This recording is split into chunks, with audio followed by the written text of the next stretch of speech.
कुत्ते को रोटी खिलाने के 8 फायदे जान लो, कभी दुखी नहीं रहोगे। दर्शक बंधुओं, आज की कहानी आपको सोचने पर मजबूर कर देगी। इस कहानी में मैं कुत्ते के बारे में बता रहा हूँ। अक्सर हम कई मौकों पर कुत्तों का नाम लेकर मिसाल दिया करते हैं। किसी को गाली देते हैं तो कुत्ते का नाम जुबान पर आता है, गाली आदमी को देते हैं पर नाम कुत्ते का बदनाम होता है। क्या कुत्ता इतना गया गुजरा जीव है? हमने उसे कभी खिलाने पिलाने के बारे में तो नहीं सोचा, चाहे कितने ही दिन से भूखा द्वार पर पड़ा हो, लेकिन हमें कभी उसका नाम इस्तेमाल करने में लज्जा नहीं आए। आपसे निवेदन है कि 5 मिनट का समय निकालकर इस कहानी को जरूर सुन लेना, शायद आपकी कुछ सोच बदल जाए। एक कुत्ते ने अपने जीवन की कहानी कुछ इस प्रकार बयान की है। दुनिया के लोग हम पर रहम करो, हमारा कोई घर नहीं होता, कोई आश्रय नहीं होता, कमाकर खाना हमें नहीं आता, हमें वस्त्र भी पहनने का ज्ञान नहीं है, इसीलिए सर्दी गर्मी वर्षा में हम ऐसे ही घूमते रहते हैं। हमें पढ़ना लिखना नहीं आता आपकी तरह, हमें अनुशासन नहीं आता, हमें आपकी तरह बोलना नहीं आता, ये हमारा दुर्भाग्य ही समझिए। पर हमें आपकी तरह भूख भी लगती है, चोट लगने पर हमें आपकी तरह पीड़ा भी होती है, हमें आपकी तरह रोना भी आता है। बस इन्हीं 3 कामों में हम आपकी बराबरी करते हैं, इसलिए हम पर दया दिखाए हमें और कष्ट मत दीजिए। ईश्वर ने तो हमें वैसे भी कष्ट देकर ही भेजा है, ऊपर से आप लोग हमें परेशान करते हैं। हम आपकी तरह मनुष्य नहीं है, हम पराधीन जीव हैं। जब हमारा जन्म हुआ उस समय हमारे आंख कान बंद थे, कह नहीं सकते कि उस समय आपके जन्म पर जैसे नाच गाना होता है, बाजे बजते हैं, खुशी मनाई जाती है, हमारे जन्म पर भी यह सब हुआ होगा। हमारे जन्म पर किसने खुशी बनाई होगी? हम जिस बछड़ों पर थी वह रुई की भान नरम तो था, सर्दी बिल्कुल नहीं लगती थी। मैं मन में सोच रहा था कि किसी बड़े घर में पैदा हुआ हूँ, लेकिन जब हमारी आंख खुली तो मैंने देखा कि हमारी माँ, जिसे आप लोग कुतिया बोलते हो, वो अपने 4 बच्चों को छाती से चिपका कर एक भाड़ की राख में पड़ी थी। हम 4 भाई थे, बाकी 3 भाई तो लाल और भूरे रंग के थे, मैं अकेला काला था, सबसे छोटा मैं ही था, इसीलिए कमजोर भी था। मेरी माँ हम लोगों के पास जब जब आती थी, क्योंकि उसे भी अपने भोजन की व्यवस्था करनी पड़ती थी, यदि वह ना खाती तो हमें दूध कहाँ से पिलाती? उस एक पर हम 4 निर्भर थे, वो बेचारी अपने भोजन के लिए इधर उधर दौड़ती रहती थी, कभी भोजन मिल भी जाता था, कभी नहीं मिलता था, लेकिन वह हमेशा हम चारों का बड़ा ख्याल रखती थी। आखिर माँ जो थी वह रात रात भर जागकर गांव की रखवाली करती थी। मजाल क्या जो अनजान आदमी बुरी नियत से गांव की ओर भी झांक जाए। दूसरे गांव के कुत्ते भी हमारी माँ के डर से गांव में नहीं आते थे। गांव के किसी किसान के खेत में कोई सांड या नील गाय फसल खाने आता तो हमारी माँ उसे दौड़ाकर भगा देती। गांव वालों के इतना सब करने के बाद भी कोई हमारी माँ को स्वेच्छा से भोजन नहीं देता था, उसके लिए उसे मजबूर होकर छीना झपटी करनी पड़ती थी। कई बार तो लोग उसे लाठी डंडों से पीटकर भगा देते। बेचारी उस दिन भूखी रहकर पेट की आग से जलती रहती थी। आखिर भूख तो हमें आपकी ही तरह लगती है, ऊपर से उसे अपने 4 बच्चों की चिंता लगी रहती थी। आखिर माँ जो थी जब भूख उसे चैन से बैठने नहीं देती और गांव वालों का भी उसे देखकर हृदय नहीं पसीजता, तो विवश होकर के उसे लोगों के घरों में चोरी से घुसना पड़ता था और खाने की कोई चीज मिल जाती तो उसे खाकर अपने पेट की आग बुझा लेती। कई बार तो लोग उसे खाने की वस्तु ले जाते देख तो लाठी डंडे लेकर उसके पीछे पड़ जाते। कुछ निर्दय लोग तो कई बार उसे घर के अंदर बंद करके पीटते थे, हमारी माँ का बुरा हाल कर देते थे। क्या बिगाड़ा था उसने? सिर्फ अपने पेट के लिए भोजन ही तो चुराया था। चोरी करने का हमें कोई शौक नहीं है, पर पापी पेट हमें ये सब करने के लिए मजबूर कर देता है। एक दिन की बात, बड़ी ठंडी बरसात हुई, ओले पड़े थे, ठंडी हवा चल रही थी। उस ठंड में ठिठुर कर हमारे 2 भाई मर गए। उस दिन हमारी माँ बहुत रोई, लेकिन मनुष्य हमारी पीड़ा क्यों समझेगा? उसके बच्चे थोड़े ही मरे थे, अब हम सिर्फ 2 भाई रह गए थे। हमारी माँ हम दोनों की अच्छे से देखभाल करने लगी थी। एक दिन उसी गांव में एक बनिए के घर पर दावत चल रही थी, पुड़िया बन रही थी। बनिए के घर काफी मेहमान आए हुए थे। हमारी माँ कुछ खाने की तलाश में बार बार उधर जाती, लेकिन लोग उसे दुत्कार कर भगा देते। किसी को उस पर इतना तरस नहीं आया,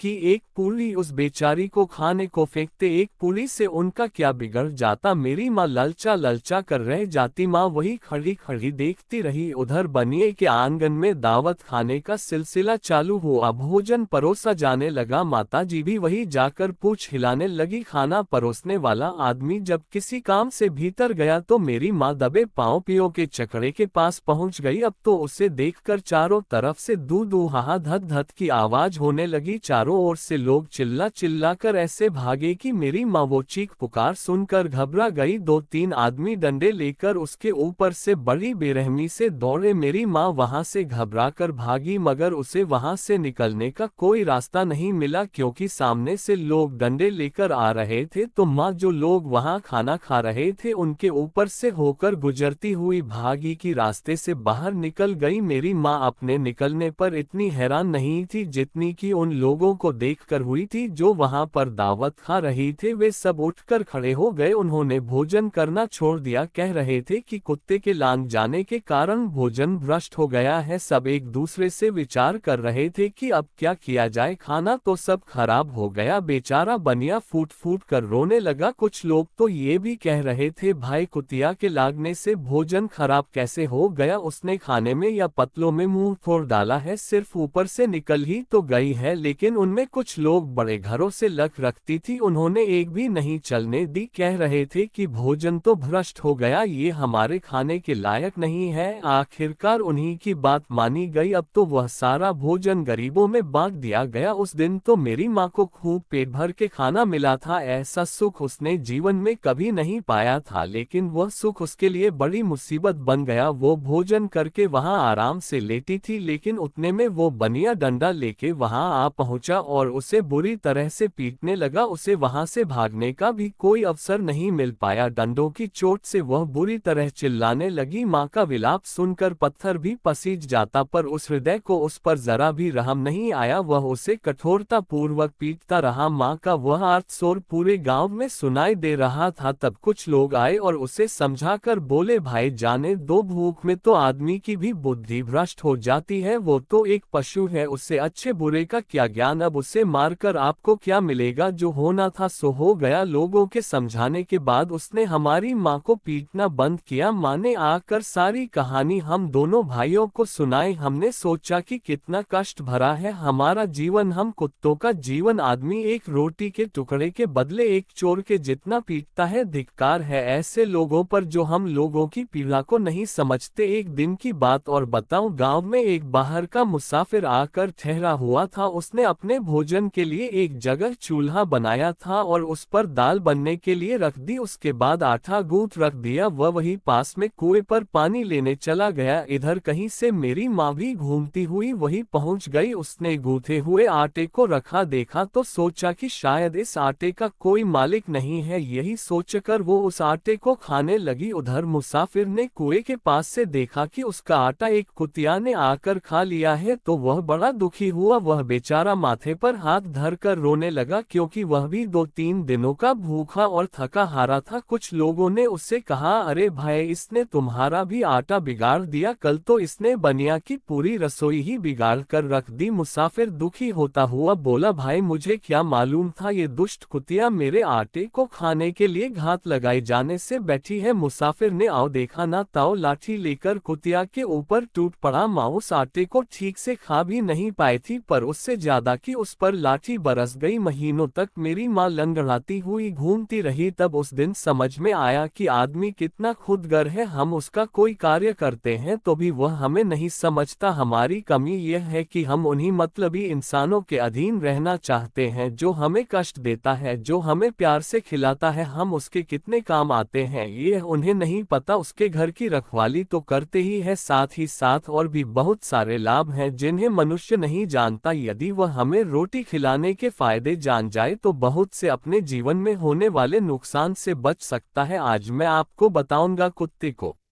रोटी खिलाने के 8 फायदे। मनुष्य को पता नहीं कि जब भी घर में रोटी बनाई जाती है तो सबसे पहली रोटी गाय की होती है और पिछली रोटी कुत्ते की होती है। ऐसा ही महापुरुषों ने विधान बनाया था, लेकिन भगवान के बनाए उस विधान को भूलकर मनुष्य अगली और पिछली रोटी स्वयं ही खा जाता है। इसका प्रभाव उसके जीवन पर बहुत बुरा पड़ता है। आइए जानते हैं कुत्ते को रोटी खिलाने के फायदे। मित्रों, कहते हैं कुत्ता वो प्राणी है जिसको रोटी खिलाने से मनुष्य के जीवन में पड़ने वाले ग्रहों के दोष भी दूर हो जाते हैं। पहला फायदा है कुत्ते को रोटी खिलाने का कि कुत्ते को रोटी खिलाने से शनि का नकारात्मक प्रभाव कम हो जाता है। कहते हैं शनि ग्रह जब अपनी कुदृष्टि डालता है तो आदमी बर्बाद हो जाता है। जिस आदमी पर उनकी महादशा का आरंभ हो जाता है तो बने बनाए काम अपने आप बिगड़ने लगते हैं, वह आर्थिक तंगी का शिकार हो जाता है। उस स्थिति में आदमी यदि कुत्ते को रोटी खिलाता है तो उस पर शनि का कुप्रभाव बहुत कम हो जाता है। दूसरा फायदा है कि कुत्ते को रोटी खिलाने से भाग्य आपके पक्ष में हो जाता है, आपके घर के अंदर नकारात्मक शक्ति नष्ट हो जाती है। नंबर 3, कुत्ते को रोटी खिलाने से माता लक्ष्मी प्रसन्न हो जाती है और आपके घर में धन दौलत की कभी कमी नहीं रहती। नंबर 4, कुत्ते को रोटी खिलाने से आपके ऊपर कर्ज नहीं चढ़ता और जो पहले से आप कर्जदार है उससे भी मुक्ति मिल जाती है। 5वां फायदा है कुत्ते को सुबह शाम भोजन देने से आपका व्यापार बहुत अच्छे से चलता है। नंबर 6, कुत्ते को रोटी देने से आपकी आयु की वृद्धि होती है और अटका हुआ धन वापस मिल जाता है। नंबर 7, कुत्ते को रोटी देने से हमेशा आपका स्वास्थ्य अच्छा बना रहता है और मानसिक रूप से आप मजबूत रहते हैं, मन ऊर्जावान रहता है, अच्छे विचार आपके मन के अंदर आते हैं। नंबर 8, कुत्ते को रोटी खिलाने से भगवान प्रसन्न रहते हैं क्योंकि भगवान को समस्त जीवों की, समस्त प्राणियों की चिंता रहती है और जो समस्त जीवों पर दया दिखाता है भगवान भी उस मनुष्य से हमेशा प्रसन्न रहते हैं। भगवान की कृपा सदैव उस परिवार पर बनी रहती है जो इन मुख पशुओं पर दया दिखाता है और इसके विपरीत कुत्ते को मारने पीटने वाला मनुष्य दरिद्र होता चला जाता है। आपका भले ही कुत्ते ने नुकसान कर दिया हो फिर भी उसे नहीं मारना चाहिए। कहते हैं कुत्ता जब रोता है तो अपशकुन होता है, कोई संकट आता है, किसी की मृत्यु होती है, इसलिए कुत्ते को कभी रुलाना नहीं चाहिए। जो बीमार कुत्ते को घायल कुत्ते का इलाज करवाता है उस पर अश्विनी कुमार सदैव प्रसन्न रहते हैं, वह मनुष्य सदैव निरोगी बना रहता है। दर्शक बंधु, उम्मीद करता हूँ ये कहानी अच्छी लगी होगी, तो चलिए आगे भी दोस्त में शेयर कीजिए। मिलते हैं आपसे अगली वीडियो में एक और चर्चा के साथ। आप सभी का बहुत बहुत धन्यवाद। जय श्री कृष्णा।